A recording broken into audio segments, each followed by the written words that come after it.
So today we're going to dive into a theory that connects a prophecy from almost 30 years ago to one of the most powerful people in tech today. Is it just a wild coincidence? Or is there a pattern here that's been hiding in plain sight all along? We're going to break it down step by step. This whole thing kicks off with this incredibly dramatic claim, right? A nuclear download. It's not just presented as some interesting idea, but as this huge revelation that's supposed to connect all these dots that most of us are missing. And it all starts with a warning from way back. All right, so to really get this, we've got to go back in time. We're talking about a specific warning, a prophecy that was supposedly made nearly 3 decades ago. So the idea is this. 28 years back, a father apparently kept giving this one warning, over and over again. The gates of hell shall open. Now back then, Bill Gates was really just known as the Microsoft guy. But today, people are looking at that exact same warning through a completely different lens. Now this is where it gets interesting, because the whole theory really hangs on how you read that one common phrase. For pretty much everyone, the gates of hell is symbolic, right? It's just a figure of speech for something awful happening. But this theory, it flips that on its head and asks, hey, what if it wasn't a metaphor at all? The suggestion is that the clue was literal, that it was hidden in plain sight, just waiting for the right person, and maybe the right name, to make it all click.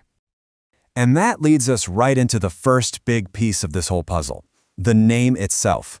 According to this theory, it's absolutely not a coincidence. Yeah, Bill Gates. The theory points to this as a super direct, almost like a pun kind of connection. The argument is that by just breaking down the name, the key figure was right there in front of us, long before his influence went global. And there it is. That's the core argument, right? The prophecy wasn't about some symbolic Gates. It was about a person whose actual name is Gates. This is presented as the direct, undeniable link between the man and the prophecy. And this is where they try to connect the name to what's actually happening in the world. The theory looks at things like CERN, artificial intelligence, neural data systems, and it reframes them.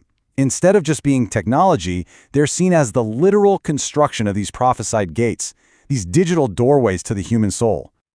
Okay, so just when you think this is all about the father, the theory takes this really sharp, kind of unexpected turn. The focus suddenly shifts from Bill Gates to his son. And this is where things get, well, really speculative. The theory starts drawing this parallel between an infamous Roman emperor and the next generation of the Gates family. The number 24. This number is presented as a huge piece of evidence. Why?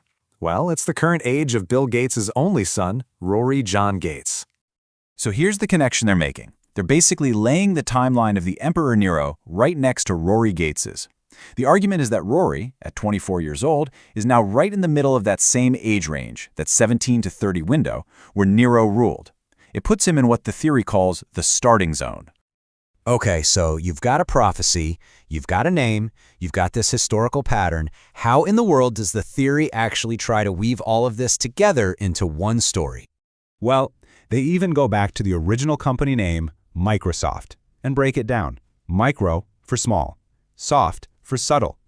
The idea here is that this was another clue, suggesting that any kind of mass control wouldn't be this big, aggressive thing. It would be introduced in a way that's small, subtle, digital, and maybe even looks friendly. And this all builds up to what is really the central point of the whole theory. It suggests that maybe we're not supposed to be looking at a single person as the main figure, but the system that comes through his gates. So the argument isn't that Bill Gates is the big prophetic figure himself, it's that he's the architect. He's the one building the infrastructure, opening the gates for whatever system is coming next. So what's the proof?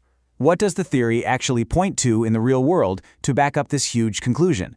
It points to a whole collection of different initiatives. Well, the theory puts forward this whole list of real-world initiatives, things like him being the biggest private farmland owner in the U.S., his involvement in global health and vaccines, pushing for digital IDs, even suggesting we could block the sun to control the climate. All of this is presented as evidence of a system of control being built, but it's disguised as global progress.